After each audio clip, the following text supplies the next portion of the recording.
ৰিংকুমণি বৰুৱাই সকলোকে স্বাগতম জনাইছো আজিৰ জ্যোতিষশাস্ত্ৰৰ এই হিতান্তিৰ মাজলৈ।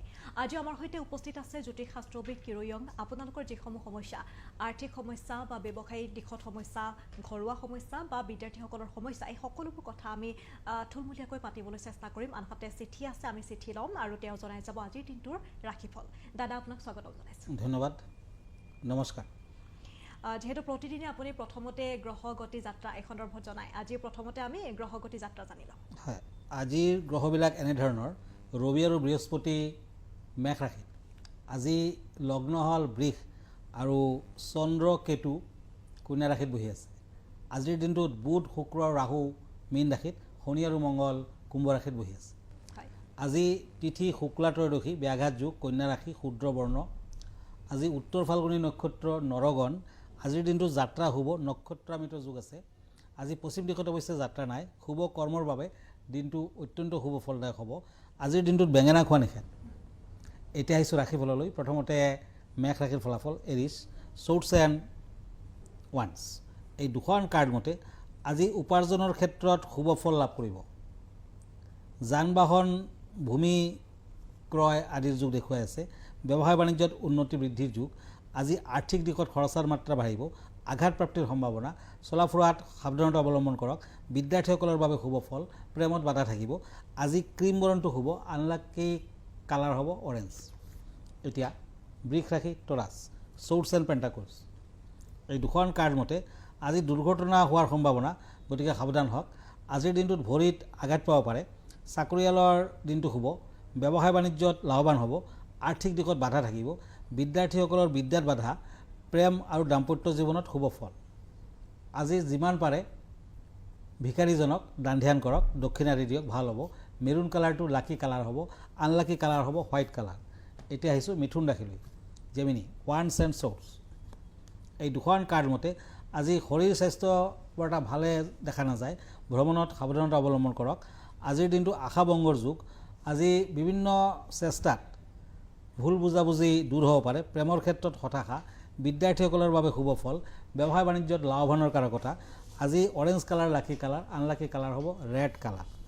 এতিয়া আহিছোঁ কৰ্কট ৰাশিলৈ। কেঞ্চাৰ, পেণ্টাকলছ এণ্ড শ্বৰ্টছ, এই দুখন কাৰ্ড মতে পতি পত্নীৰ মাজত কিবা বিষয় লৈ মতভেদৰ সৃষ্টি হ'ব পাৰে, সাৱধান হওক। ভ্ৰমণৰ যুগ দেখা যায়। চাকৰিয়ালৰ বাবে দিনটো শুভ। ব্যৱসায় বাণিজ্যত উন্নতি। আজি বিদ্যাৰ্থীসকলৰ বাবে অধিক যত্ন লোৱা উচিত হ'ব। প্ৰেমত শুভ ফল। আজি pink colour lucky colour. Unlucky colour হ'ব ব্লেক কালাৰ। দাদা, এখন পত্ৰ আমি এইখিনিতে লৈ লওঁ। পত্ৰখনত তেওঁ বাস্তু দোষৰ বিষয়ে জানিব বিচাৰিছে। বাস্তু দোষ কি, কেনেকুৱা কি কৰিব লাগে, কেনেধৰণৰ সমস্যাৰ সৃষ্টি হয়? হয়, বাস্তু দোষ থাকিলে বিভিন্ন ধৰণৰ প্ৰব্লেমবোৰ আহিব পাৰে। আজি বাস্তু দোষৰ বিষয়ে সিমান দীঘলীয়াকৈ কোৱাৰ নিচিনা সময় নাই, সময় বৰ তাকৰ আজি। গতিকে মই দুই এটা কথা কৈ আছোঁ। যেনে নৰ্থ ইষ্ট কৰ্ণাৰত পূজাৰ ঘৰ বনাব আৰু দেৱ দেৱী প্ৰতিষ্ঠা কৰিব পাৰে। আৰু মূৰ্তি যদি বহায়, মূৰ্তি বহালে 6 ইঞ্চিৰ ভিতৰত বহাব লাগিব। আৰু যোনটো আপোনাৰ বেডৰুমৰ পশ্চিম ফালে কোনো ধৰণৰ গ্লাছৰ বস্তু নাৰাখিব। আৰু বেডৰুমত একচুৱেলি লুকিং গ্লাছ ৰাখিবই নাপায়। আৰু যেতিয়া আপুনি খোৱা খাদ্য বনাব কিটচেনত, তেতিয়া কিটচেনটো সাধাৰণতে ছাউথ ইষ্ট কৰ্ণাৰত হ'ব লাগে। আৰু বনোৱাৰ সময়ত পূব ছাইডত ফেচ থকাকৈ আপুনি বনাব, তেতিয়া খোৱা খাদ্য ভাল হ'ব, টেষ্টি হ'ব আৰু স্বাস্থ্যপ্ৰদ হ'ব। ঠিক তেনেকুৱাকৈ ঘৰৰ যিবোৰ উইণ্ড'জ নতুবা ডোৰ থাকিব, সেইবিলাক পাছফালে যাতে শূন্য নাথাকে। যেনে 10খন 20খন 30খন এনেকুৱা নবনাব। আৰু সদায় ক্ৰছ ভেণ্টিলেশ্যন ৰখাটো ভাল, যাতে ভিতৰত হাৱা বতাহ যাতে অহা যোৱা কৰিব পাৰে তেনেকুৱাকৈ। আৰু বাস্তু দোষ নিবাৰণৰ বাবে যিখিনি ট্ৰাই কৰিব লাগে, যিখিনি পূজা পাতল কৰিব লাগে, সদায় কৰি থাকিব লাগিব, তেতিয়াই ভাল হ'ব। ধন্যবাদ। আচলতে আটাইখিনি কথা বিজ্ঞানসন্মত বা স্বাস্থ্যসন্মত। হয়, বাস্তুশাস্ত্ৰ সম্পূৰ্ণ বিজ্ঞানসন্মত। গতিকে আজিকালি সকলোৱে ফেক্টৰী বনাওক, নতুবা নিজৰ বসবাসৰ বাবে কিবা এটা ঘৰ এখন বনাওক, হস্পিটেল বনাওক, হোটেল বনাওক, সকলোতে কিন্তু বাস্তুশাস্ত্ৰ মানি চলা হয়। যেহেতু আপুনি দুৱাৰ খিৰিকীৰ কথা উল্লেখ কৰিছে, আটাইখিনি স্বাস্থ্যসন্মত কথা। হয়। ঠিক আছে দাদা, আমি পৰৱৰ্তী ৰাশিৰ মাজলৈ আগবাঢ়ো। হয়, এতিয়া সিংহ ৰাশিলৈ গৈছোঁ। ওৱান্স এণ্ড ওৱান্স লিঅ' আজি প্ৰেম বিবাহত বাধা আহিব পাৰে, ভ্ৰমণত সাৱধানতা অৱলম্বন কৰক, দাম্পত্য জীৱন সুখকৰ, ব্যৱসায় বাণিজ্যত লাভৱানৰ যোগ দেখা যায়, আৰ্থিক দিশত আয় বৃদ্ধি, কৰ্মৰ ক্ষেত্ৰত সুযোগ সুবিধা লাভৰ যোগ, বিদ্যাৰ্থীসকলৰ বাবে শুভ ফল, প্ৰেমত বাধা থাকিব। আজি yellow colour lucky colour, unlucky colour হ'ব গ্ৰীণ। কন্যা ৰাশি পেণ্টাকুলছ এণ্ড নাইট অফ শ্বৰ্টছ। এই দুখন কাৰ্ড মতে আজি কৰ্মৰ ক্ষেত্ৰত শুভ ফল লভিব, অৰ্থভাগ্য স্থিতিশীল নহ'ব, ব্যৱসায় বাণিজ্যত আকস্মিক পৰিৱৰ্তন আহিব পাৰে, মাতৃৰ স্বাস্থ্যক লৈ চিন্তা, সম্পত্তি প্ৰাপ্তিৰ যুগ, বিদ্যাৰ্থীসকলে ভবামতে ফল নাপায়, প্ৰেমত আজি সাৱধান, বিশ্বাসঘাতকতা হ'ব পাৰে। আজিৰ দিনটোত পাৰিলে একেবাৰে দুখীয়াজনক মিঠাই খাবলৈ দিয়ক আৰু আজি চিলভাৰ কালাৰ নতুবা হোৱাইট কালাৰৰ কাপোৰ কানি আপুনি দান কৰিব পাৰে। লাকি কালাৰ হ'ব চিলভাৰ, আনলাকি কালাৰ হ'ব মেৰুন। এতিয়া আহিছোঁ তুলা ৰাশিলৈ। Swords and page of swords, এই দুখন টেৰট কাৰ্ড। আজি প্ৰতিযোগিতামূলক পৰীক্ষাত উত্তীৰ্ণ হ'ব পাৰে, কৰ্মৰ ক্ষেত্ৰত পদোন্নতিৰ যুগ, ব্যৱসায় বাণিজ্যত আজি অসুবিধাৰ সন্মুখীন হ'ব পাৰে, অসম্পূৰ্ণ কামবোৰ সম্পূৰ্ণ হ'ব পাৰে, সন্তানৰ সন্মান লাভ, বিদ্যাৰ্থীসকলৰ বাবে শুভ ফল, প্ৰেমত শুভ ফল। আজি lucky colour red colour, unlucky colour হ'ব ক্ৰীম কালাৰ। এতিয়া আহিছোঁ দুখন কাৰ্ড শ্বৰ্টছ এণ্ড পেণ্টাকুলছ, বৃশ্চিক ৰাশি। আজি দৈনন্দিন জীৱনত সতৰ্ক হৈ নচলিলে বিপদত পৰিব পাৰে, কৃষকসকলৰ বাবে শুভ যুগ, চাকৰিয়ালৰ পদোন্নতিৰ যুগ, সা সম্পত্তি লাভৰ যুগ, ব্যৱসায় বাণিজ্যত ক্ষয়ক্ষতি হ'ব পাৰে। আজি প্ৰেম আৰু দাম্পত্য জীৱনত শান্তি বজাই থাকিব। আজিৰ দিনটো পাৰিলে দুখীয়া ল'ৰা ছোৱালীক চকলেট খাব দিয়ক। গ্ৰীণ কালাৰটো লাকি কালাৰ, আনলাকি কালাৰ হ'ব ব্লু। ঠিক আছে দাদা, বিষয়ৰ সন্দৰ্ভত এতিয়া কথা পাতোঁ। হয়, আজিৰ বিষয়টো হ'ব গাৰ্নেট। আচলতে ৰাহু যেতিয়া অশুভকাৰক হয় তেতিয়া কিন্তু আপোনাক বহুত ধৰণৰ অশুভ ফল দিব পাৰে। ৰাহু বেয়া থাকিলে শনিতকৈ বেয়া হ'ব পাৰে। গতিকে ৰাহুৰ দশাত নতুবা ৰাহু অশুভকাৰক হ'লে, লগ্নত ৰাহু বহিলে নতুবা লগ্নত যদি ৰাহুৰ দৃষ্টি পৰে তেতিয়া গমেট পিন্ধিব লাগে। যোনে গমেট পিন্ধিব নোৱাৰে, মানে বেছি দাম বুলি ভাবে, বহুতো আকৌ গমেট পিন্ধিলে এলাৰ্জি হয়, গতিকে তেওঁলোকে গমেটৰ সলনি গাৰ্নেট পিন্ধিব পাৰে।